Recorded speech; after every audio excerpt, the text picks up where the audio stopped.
سیدنا صدیق اکبر فرماتے ہیں کہ رسول پاک گزرے، بلال کو مار پڑ رہی تھی، میرے حبیب پاک کی آنکھوں میں آنسو آ گئے۔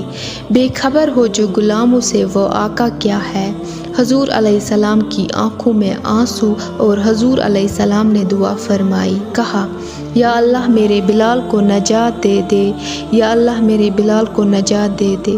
رسول پاک یہ کہہ کر گزر گئے۔ ایک کونے میں حرم شریف کے کونے میں بیٹھ کے رسول پاک رو رہے تھے۔ جناب صدیق اکبر نے کہا حضور کیا ہوا؟ فرمایا ابو بکر سوچ رہا ہوں خدا اگر مجھے پیسے دے تو میں بلال کو خرید لوں، سوچ رہا ہوں۔ جناب ابو بکر صدیق گھر گئے، گھر جا کے حضرت عباس کو بھیجا، کہا امیہ میرا مخالف ہے، مجھ سے وہ بات نہیں کرے گا، آپ جا کے کہے بلال کو بیچ ڈالے۔ حضرت عباس نے جا کے کہا بلال کو بیچ دو۔ کہنے لگا میری قیمت بہت زیادہ 50 دینار کا میں نے خریدا ہے اور میں منافع لے کے بیچوں گا۔ حضرت عباس نے آ کے جناب صدیق اکبر کو بتایا تو اکبر صدیق فرمانے لگے چل مجھے ساتھ ہی لے جا، دیکھ لیتے ہیں۔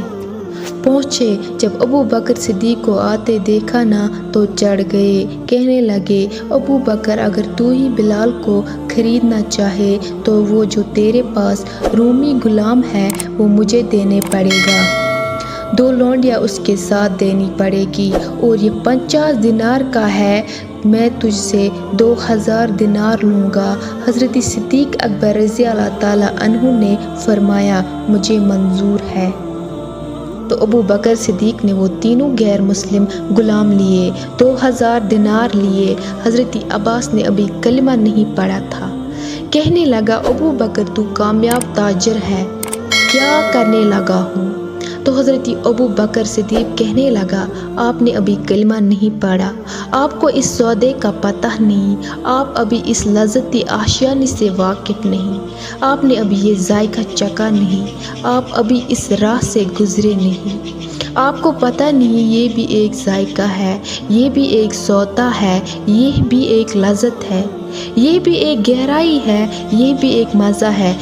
آپ نے کلمہ نہیں نہ پڑھا، محبت کو سمجھنا ہے تو نہ سے خود محبت کر، کنارے سے کبھی اندازہ طوفان نہیں ہوتا۔ فرمایا ابھی تو راہ گزر میں ہے، قدیم مقام سے گزر، ابھی ذرا آگے چلے گا نا، جب آپ کلمہ پڑھیں گے تب آپ کو پتہ چلے گا۔ حضرت سید بلال حبشی رضی اللہ تعالیٰ عنہ کے لانے کے لیے صدیق اکبر پہنچے، 2000 دینار 3 غلام پڑھے لکھے سیانی سمجھدار جب دیے نا تو امیہ کھل کھلا کے ہنسا، کہنے لگا ابو بکر بڑے گھاٹے کا سودا کیا، ابو بکر تو نے بڑے گھاٹے کا سودا کیا ہے، یہ پڑھے لکھے مجھے دے کے جا رہے ہیں اور یہ ان پڑھ تو لے کے جا رہے ہیں، یہ خوبصورت رومی غلامی دے کے جا رہے ہیں اور یہ حبشی کالے رنگ کا تو لے کے جا رہے ہیں، اور 50 دینار کے غلام 2000 دینار میں تو لے کے جا رہے ہیں، اتنے گھاٹے کا سودا، اتنی بڑی نادانی۔ حضرت جناب سیدنا صدیق اکبر رضی اللہ تعالیٰ عنہ کہنے لگا امیہ تو کافر ہے، لیکن تو نے ابھی بھی پیسے تھوڑے مانگے ہیں، تو نے بلال کا رنگ دیکھا ہے، میں نے مصطفی کے عشق کا رنگ دیکھا ہے، فرمایا تو ابھی بھی اس کے رنگ میں الجھا ہوا ہے اور میں اس کے باطن کا حسن ہے وہاں تک پہنچ گیا ہوں۔ حضرت سیدنا بلال حبشی رضی اللہ تعالیٰ عنہ ساتھ کھڑے، جناب ابو بکر صدیق رضی اللہ تعالیٰ نے ارشاد فرمایا اگر میں یمن کا حکمران ہوتا، یمن کا بادشاہ ہوتا اور تو مجھے کہتا کہ بلال میں تب دوں گا جب تو مجھے یمن کی حکمرانی دے گا، فرمایا میں تجھے یمن کی حکمرانی بھی دے دیتا لیکن بلال کو ضرور خرید لے کے جاتا۔